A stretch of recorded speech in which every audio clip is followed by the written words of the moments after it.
My dear brothers and sisters, Mis queridos hermanos y hermanas, me regocijo por la oportunidad de estar con ustedes al inicio de esta sesión de la conferencia. Les extiendo la más cordial bienvenida. Para los santos de los últimos días, la conferencia general ha sido siempre una ocasión para congregarse. Hace mucho que hemos excedido la capacidad de congregarnos físicamente en un solo lugar, pero el Señor ha provisto las formas para que las bendiciones de la conferencia general lleguen a ustedes doquier vivan. Aunque es impresionante ver la congregación de santos en el centro de conferencias, los que nos paramos ante este púlpito imaginamos a los millones de personas que se congregan alrededor del mundo para ver y escuchar la conferencia. Muchos de ustedes están congregados con su familia, algunos quizás con amigos u otros miembros de la iglesia. Doquier estén y en cualquier manera que escuchen mi voz, por favor sepan que aunque no estén presentes, sentimos que lo están en espíritu. Esperamos que todos se sientan uno con nosotros, que sientan el poder espiritual que se recibe cada vez que un grupo de creyentes se congrega en el nombre de Jesucristo. He sentido la inspiración de hablarles hoy sobre otra clase de congregación. Esta no ocurre cada 6 meses como la conferencia general. Más bien, ha estado ocurriendo continuamente desde los primeros días de la restauración de la Iglesia y se ha ido apresurando en los últimos años. Me refiero a la congregación de la familia de Dios. Para describirla, tal vez sea mejor comenzar antes de que nacimos, antes de lo que la Biblia llama el principio. En aquel momento vivíamos con el Padre Celestial como sus hijos procreados en espíritu. Esto es cierto para todos los que han vivido en la tierra. Los títulos hermano y hermana no son solo saludos amistosos para nosotros, son la expresión de una verdad eterna. Dios es el Padre literal de todo el género humano. Todos somos parte de su familia eterna. Debido a que Él nos ama con el amor de un Padre perfecto, quiere que progresemos y avancemos y lleguemos a ser semejantes a Él. Él estableció un plan mediante el cual vendríamos a la tierra en familias y tendríamos experiencias que nos prepararían para regresar a Él y vivir como Él vive. El elemento central del plan fue la promesa de que Jesucristo se ofrecería para rescatarnos del pecado y de la muerte. Nuestra labor en ese plan es aceptar el sacrificio del Salvador mediante la obediencia a las leyes y ordenanzas del Evangelio. Nosotros aceptamos ese plan. De hecho, nos regocijamos en él, aunque significó dejar la presencia de nuestro Padre e incluso olvidar lo que habíamos vivido allí con Él. Pero no se nos envió aquí completamente a ciegas. A cada uno se le dio una porción de la luz de Dios, llamada la luz de Cristo, para ayudarnos a distinguir entre el bien y el mal, lo correcto y lo incorrecto. Es por ello que aun quienes viven con poco o ningún conocimiento del plan del Padre pueden percibir en su corazón que ciertas acciones son rectas y morales y otras no lo son.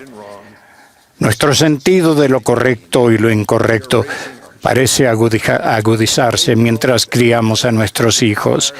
En casi todo padre se halla innato el deseo de enseñar virtudes morales a sus hijos. Eso es parte del milagro del plan del Padre Celestial. Él quiere que sus hijos vengan a la tierra siguiendo el modelo eterno de familias que existe en el cielo. Las familias son la unidad de organización básica en los reinos eternos y, por tanto, Él desea que éstas también sean la unidad básica en la tierra. Aunque las familias terrenales están lejos de ser perfectas, brindan a los hijos de Dios la mejor oportunidad de ser recibidos en el mundo con el único amor de la tierra que se acerca a los sentimientos celestiales. El amor de los padres, las familias, son el mejor lugar para conservar y transmitir las virtudes morales y los principios verdaderos que nos guíen a la presencia de Dios. Solo una minoría de los hijos de Dios obtienen, en esta vida, una total comprensión del plan de Dios, junto con el acceso de las ordenanzas del sacerdocio y los convenios que hacen que el poder expiatorio del Salvador tenga pleno vigor en nuestra vida. Incluso quienes tienen los mejores padres pueden vivir fielmente de acuerdo con su luz, aunque nunca hayan oído de Jesucristo ni se hayan sido invitados a bautizarse en su nombre. Esta ha sido una verdad con millones de nuestros hermanos y hermanas en la historia del mundo. Algunos podrían considerarlo injusto, incluso considerarlo una evidencia de que no hay ningún plan ni requisitos específicos para la salvación, al pensar que un Dios justo y amoroso no crearía un plan que esté a disposición de una proporción tan pequeña de sus hijos. Otros podrían concluir que Dios debe haber determinado a cuáles de sus hijos salvaría y haberles hecho llegar el Evangelio, mientras que quienes nunca escucharon el Evangelio no fueron escogidos. Pero nosotros, debido a las verdades restauradas mediante el profeta José Smith, sabemos que el plan de Dios es mucho más amoroso y justo.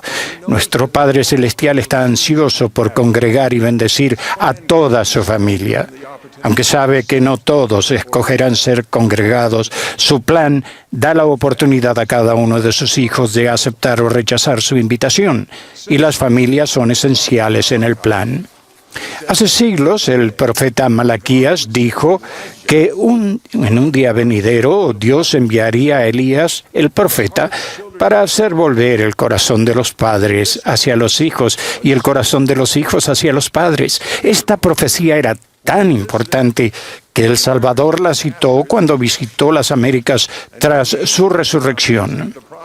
Cuando el ángel Moroni visitó al profeta José Smith, este también citó la profecía acerca de Elías el profeta y los corazones, los padres y los hijos. Hoy es 1 de abril. Dentro de 2 días, el 3 de abril, se celebrarán 181 años desde que se cumplió la profecía de Malaquías. Ese día vino Elías el profeta y dio a José Smith el poder del sacerdocio para sellar a las familias eternamente. Desde entonces, el interés por investigar la historia familiar personal ha aumentado exponencialmente, a un ritmo cada vez más creciente. Las personas parecen atraídas a sus antepasados con algo más que tan solo una mera curiosidad. Han surgido bibliotecas, asociaciones tecnológicas, genealógicas alrededor del mundo. El poder de Internet para mejorar las comunicaciones ha permitido que las familias trabajen en conjunto para investigar la historia familiar con una velocidad nunca antes posible. ¿Por qué está ocurriendo todo eso? Nosotros lo llamamos el espíritu de Elías. También podríamos llamarlo el cumplimiento de una profecía. Doy testimonio de que Elías el profeta vino. El corazón de los hijos, el de ustedes y el mío, se ha vuelto a nuestros padres, a nuestros antepasados. El afecto que sienten por sus antepasados es parte del cumplimiento de aquella profecía. Está profundamente basado en su sentido de identidad, pero se relaciona con algo más que tan solo el ADN que se hereda. Por ejemplo, al seguir la inspiración de aprender sobre su historia familiar, quizás descubran que algún pariente lejano comparte algunos de sus rasgos faciales, su interés por los libros o su talento para cantar. Eso podría ser muy interesante e incluso revelador, pero si su labor se detiene allí, percibirán que falta algo. Se debe a que congregar y unir a la familia de Dios requiere más que solo sentimientos de afecto. Requiere sagrados convenios que se efectúan en relación con las ordenanzas del sacerdocio. Muchos de sus antepasados no recibieron dichas ordenanzas, pero gracias a la providencia de Dios ustedes sí. Además, Dios sabía que se sentirían atraídos a sus antepasados con amor y que tendrían la tecnología necesaria para localizarlos. También sabía que vivirían en estos tiempos y tendrían acceso a los templos. Sería mayor que nunca en toda la historia. Y él sabía que podría confiar en ustedes para efectuar esta obra en favor de sus antepasados. Por supuesto, todos tenemos muchas responsabilidades apremiantes que necesitan de nuestra atención y tiempo. Todos hallamos parte de lo que el Señor espera que hagamos que exceden nuestras capacidades. Afortunadamente, Él proporciona la forma para que cada uno logremos confianza y satisfacción en todo nuestro servicio, incluyendo el de la historia familiar. Logramos la fortaleza para hacer lo que Él pide mediante nuestra fe en que el Señor no da ningún mandamiento sin prepararnos una vía para que cumplamos lo que nos ha mandado. Por experiencia propia, sé que es verdad. Hace muchos años, en la universidad, conocí a un hombre que trabajaba para una de las empresas más grandes de computadoras. Era en los comienzos de la computación y coincidió en que su empresa lo había enviado a vender computadoras a la Iglesia de Jesucristo de los Santos de los Últimos Días. Hasta donde yo sabía, aquel vendedor no tenía religión. Sin embargo, dijo con asombro y exasperación: en esa iglesia realizaban lo que llamaban genealogía, buscando nombres de personas que habían muerto y tratando de localizar a sus antepasados. Corrían de un archivo a otro, buscando información en tarjetitas. Y si mal no recuerdo, él mencionó que las damas usaban zapatillas para poder correr más rápido. Y él continuó diciendo: al ver la magnitud de lo que trataban de hacer, comprendí que había descubierto la razón de la invención de las computadoras. En parte, tenía razón. Las computadoras serían una parte importante del futuro de la obra de historia familiar, pero no las que él vendía. Un inspirado líder de la iglesia decidió no comprarlas. La iglesia debía aguardar una tecnología que en ese momento ni siquiera se había imaginado. Sin embargo, he aprendido en los años transcurridos que ni la mejor tecnología puede sustituir jamás la revelación del cielo, como la que recibió aquel líder de la iglesia. Esta es una obra espiritual y el Señor la dirige por medio de su Santo Espíritu. Hace solo unas semanas estaba trabajando en mi historia familiar con un consultor a mi lado y otro ayudante en el teléfono.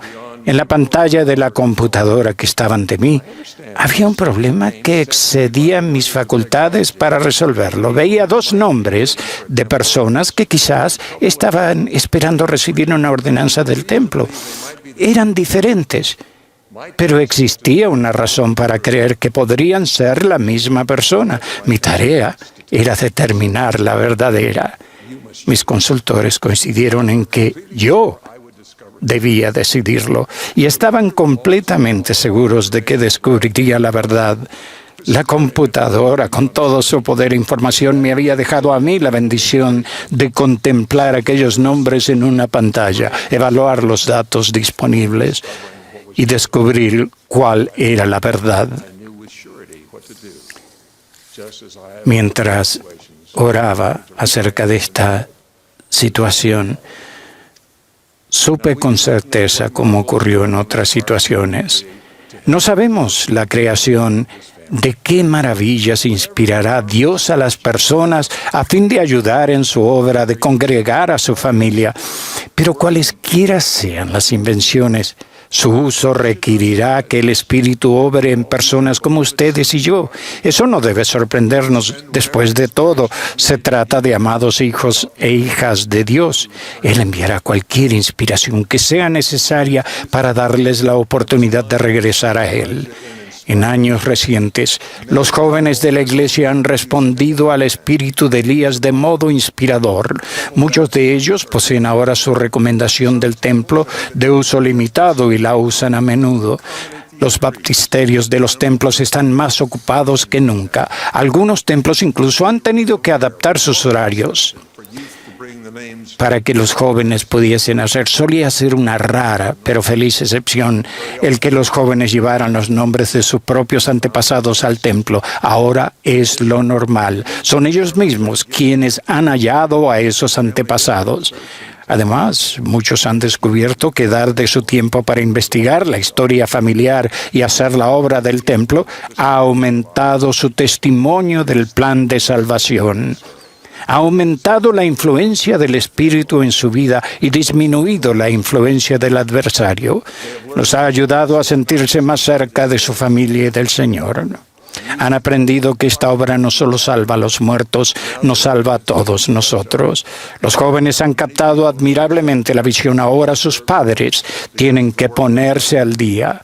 Hay muchos en el mundo espiritual que han aceptado el bautismo gracias a la labor que los jóvenes han realizado. La obra de congregar a la familia del Padre Celestial no es solo para los jóvenes, ni tampoco para sus abuelos. Es para todos. Todos somos cosechadores. Esta es la obra de nuestra generación, que el apóstol Pablo llamó la dispensación del cumplimiento de los tiempos, en que Dios reuniría todas las cosas en Cristo, tanto las que están en los cielos como las que están en la tierra.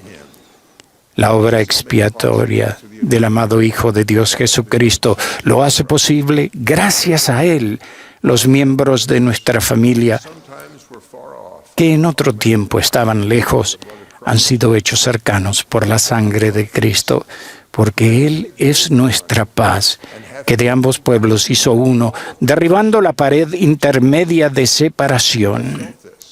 Ustedes lo han sentido tal como yo, cuando experimentaron un aumento de amor al mirar la fotografía de un antepasado. Lo han sentido en el templo, cuando el nombre de una tarjeta pareció ser más que un nombre y no pudieron evitar percibir que esa persona era consciente de ustedes. Testifico que Dios, el Padre, quiere a sus hijos de nuevo en casa. El Salvador vive, Él dirige esta obra y vela por nosotros y nos guía. Él les agradece por su servicio al congregar la familia de su Padre y les prometo la ayuda inspirada que procuren y necesiten. En el nombre de Jesucristo. Amén.